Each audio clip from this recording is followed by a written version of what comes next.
Et en même temps... Qui se rapprochera du Congo pour financer ces infrastructures? Parce que le Congo n'a pas les moyens de le faire. Le Congo aurait les moyens s'il n'y avait pas de telles pertes en ligne dans le régime minier.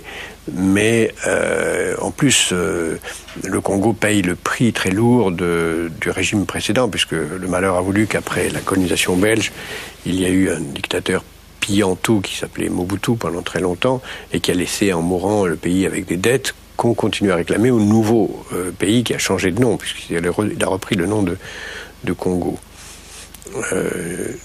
Nom du fleuve qui partage deux Congos, puisqu'il y a un Congo-Brazzaville et un Congo-Kinshasa. Et donc l'Occident lui-même est un peu coincé par l'exigence de la Banque mondiale, du Fonds monétaire, de rembourser les dettes de l'ancien régime.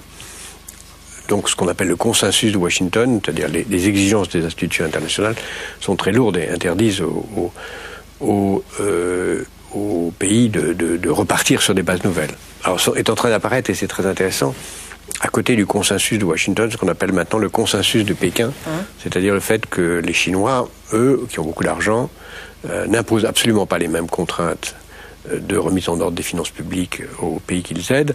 Ils imposent tout simplement de pouvoir bénéficier.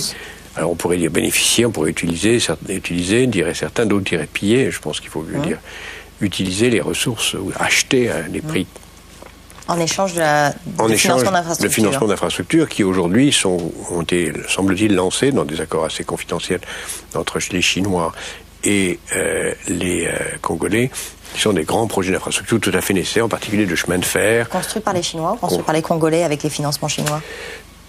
Construit essentiellement par des entreprises chinoises, sans doute aussi d'ailleurs avec du personnel chinois qui viendra sur place, construire des chemins de fer, construire des hôpitaux, construire des écoles, construire des routes, tout ce qui est évidemment vital pour que ce pays puisse utiliser de façon décente ses matières premières.